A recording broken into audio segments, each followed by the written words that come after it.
Hey everybody, John Brown here again. I'm doing something a little different this time. Pretty excited about past 75 subscribers. When I first started doing this, I thought it'd be neat to try to get to 100. And of course, hopefully I'll get there at some point and I'll set a new goal. But I haven't really done a video just for my subscribers yet. So I figured what I could do is, share some opinions on some things I've been thinking about.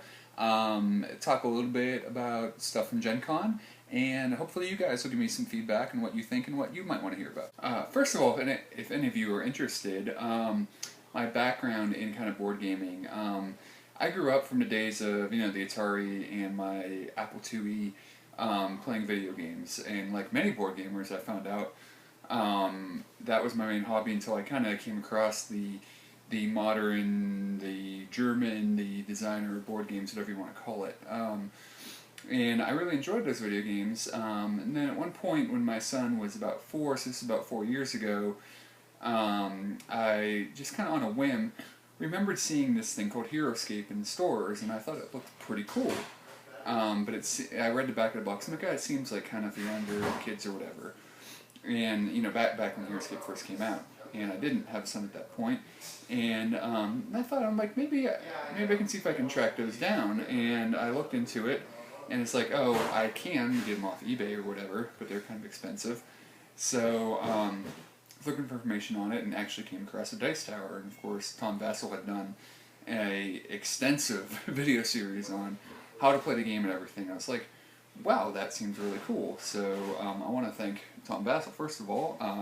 I ended up getting that stuff off eBay, and then I started checking out some of his other videos and writing stuff down I thought was interesting, reading some of the reviews, looking for ideas.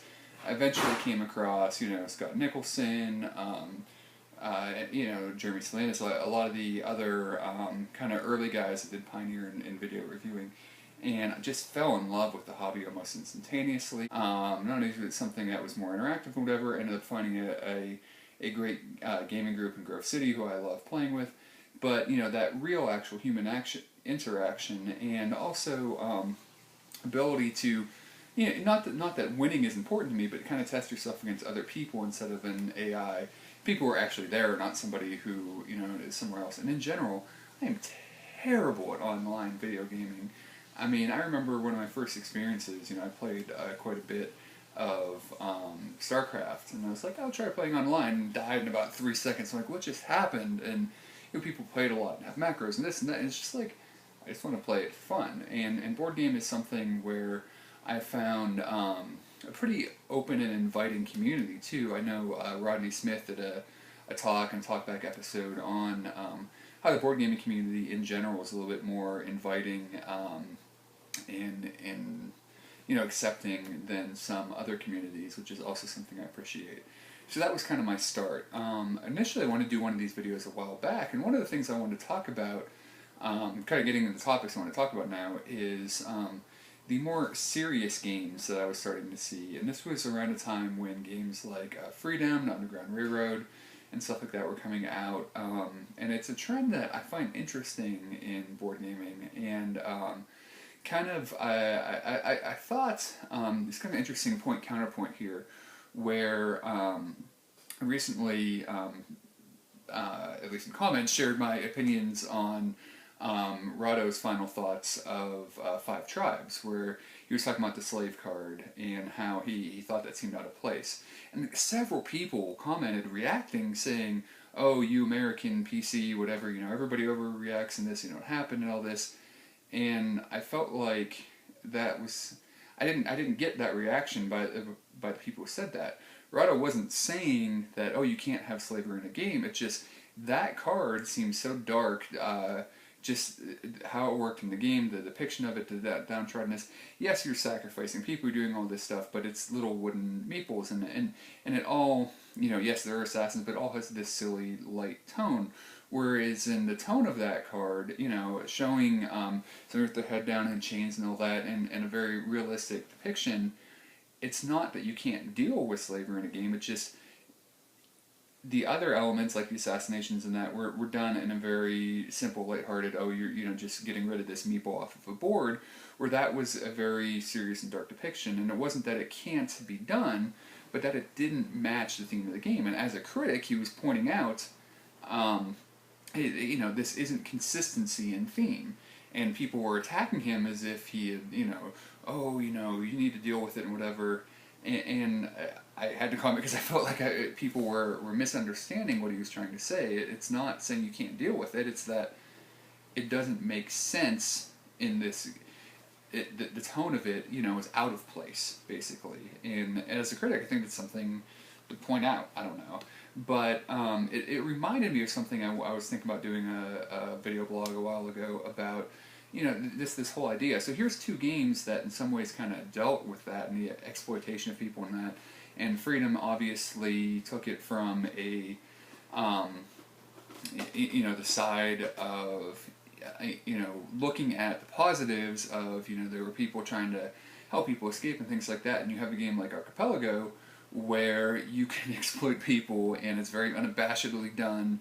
And you know, if you drive them too far, they might revolt. Somebody might want them to revolt, and it's done in a very unabashed way. And that does not bother me at all because it fits with the game. The game is a realistic depiction of, you know, basically European exploitation of areas. You know, I mean, and so that you know, is not something that I thought was odd because it's kind of pointing out the realities of it, and it does it in an unashamed sort of way, which I'm okay with because in a way, at least in my opinion, the way I look at it, it's kind of condemning it with its obviousness of how, you know, how terrible this is, but it was a reality. So it kind of a two-part tangent here that I guess I'm kind of defending Rado's opinion, but it's also bringing back to something I thought was interesting that's going on in gaming, is games that do have a more serious tone. And I think it works absolutely fine, obviously in Underground Railroad, but in Freedom the Underground Railroad, and also in Archipelago for different reasons. They're darker, more serious games, so it all goes along with the tone. And but in general, I think that's a trend in gaming that, you know, I'm interested to see where it goes. Another game that does it. So I'm also going to do another little comparison here from CO2 and oh my gosh, I forgot the name of it, where it's based on depopulation, where you want to bring the population of the world down, but you want to keep as many of your people alive as possible. And again, the reason that I think these two games are different isn't because I think depopulation is a bad theme for a game. I think it's a fantastic theme for a game.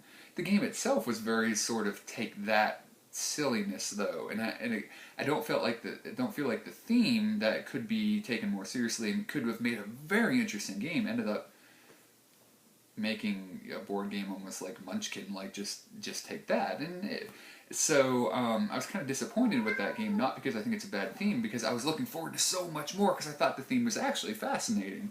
Whereas you have a game like CO2 that some people just like, oh, these darn liberal hippies, and won't even play it because it's about pollution, when really it's a really good sort of game where, you know, it's a very good Euro game and you got to figure out what's going on and kind of, you know, working with other people to a degree, but also working to your own advantage. And I don't think it's a condemnation. I don't think it's a game that's really even trying to, you know, make a statement. I think it's saying, here's an interesting dilemma of, you know, we have an issue of pollution, and you can try to not help everybody out and ignore it. And again, I don't look at that as a condemnation or political statement. It's just a reality of the choices that governments have. So again, a game, two games with serious topics. Not that Five Tribes is a serious topic, but that deal with it in different ways. One, I think, better than the other. So all that kind of loosely ties together. But it's an interesting trend, and I actually would like to play a game maybe about, you know, depopulation of the world. That the tone and the mechanisms and everything actually kind of go along with that theme. Not that just to take that. It just thought it was kind of a boring game. I guess it was more disappointing than actually. I don't think the theme was good. Another topic that I wanted to touch on. High-tech games. So games that involve tablets or smartphones or whatever. A lot of people know me as a bit of an old-fashioned fuddy-dud in some ways, and in some ways I'm completely opposite. Not to get into my political views, but in general, I consider myself very independent. I have some views that some people would view on one side and on the other. It depends on the situation. I like to take each situation individually. But with these high-tech games, there's a part of me that's like, get off my lawn, because I don't have a smartphone. And it was interesting, when I played Netrunner for the first time the other night, somebody had a question about whether one of the Greek-Roman people was actually a deity or just a hero, and none of us knew off the top of our heads, and somebody made a very observant anyways, they were very observant and pointed out that, wow, none of the four of us have a smartphone. And I didn't even think about it, because normally that's people's first reaction. I don't know this, I can just look it up. And she was correct in pointing that out, which was kind of interesting. So there are people out there. So a game like Yoho, where you can play it without the smartphone, but then the game loses probably more than half of its charm. The game looks cool, whatever, so a little bit disappointed on that end. At the same time, the odds that nobody has something that can run an app or something like that, if you only need one, and something where it only enhances the game. I'm okay with that. A game that, like, you can play this with cards and the cards are included, or you can use the app.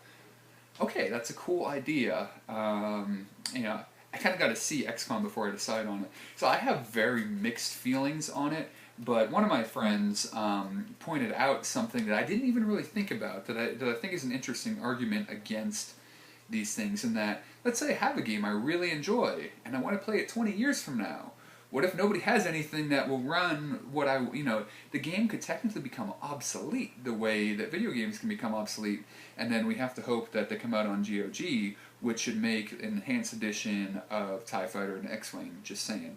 And they have a lot of fantastic games, I really want those. But the fact that a board game could become obsolete is something I think about. And yeah, and a lot of these games we might not be playing in 20 years, but the ones we really enjoy, we're going to want to. So that was an interesting thing that I thought was worth pointing out. Alright, lastly, I want to point out GenCon this year. I didn't go, but I want to share some thoughts. I'm really excited about GenCon this year. Last year, I was disappointed.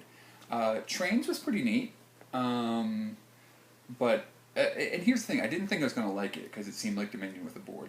The board added enough that even though Trains is not one of my personal favorite games, it's big in our group, and I will play it. It's a neat game. But so much was disappointing. There was one, I can't remember what it is, Heroes, I don't know, but like, it was kind of this deck builder, but then you were going against these monsters, and you had equipment and stuff. And I remember watching videos after Gen Con, and I think it was Tom Vassell who really loved it, and Joel Eddy saying it was one of the most disappointing games, and I kind of lean a little bit more towards Joel Eddy's side, if I remember that correctly. There wasn't a lot, in my opinion, that really stood out. And this year Gen Con, I don't know if there's necessarily one game, but Five Tribes has got a lot of hype. A lot of my game group isn't interested in Hyperborea. I think it looks interesting. There's a lot of... I could go through a list of games I think that look interesting, and a lot of them I haven't had a chance to play, but there's a whole long list of them, so I'm excited about that. What I have seen, I haven't played Kemble's Cascade, but it looks neat, and in general people in my group seem to like it. The game that they played ran really long, longer than it was suggested, but I don't know if that was just 4 or 5 people, whatever maximum is playing a first game. That might have been, and it will get more in that hour range, because that is not a game I want to play for an hour and a half, 2 hours. That's a game I would like to play in an hour or less, because you don't want to just keep scrolling. I think that game could overstay its welcome. I have got to play Samurai Spirit about 4 or 5 times now. Neat game. I don't know if I love it. The group seems to like it in general. I think Shut Up and Sit Down worded it well, that not a lot of sense of agency. Maybe it's a game that you really have to think of it as a team and not just you as an individual. And lastly, Sheriff of Nottingham. Fantastic game. I love it. It is a game you have to play in the right group who wants to do that bluffing thing, but and second guessing and all that. But with the right group and with enough people, because I don't think it'd be very enjoyable like with 3 or whatever. But with 4 or 5, great game. So that's kind of what I want to talk about today.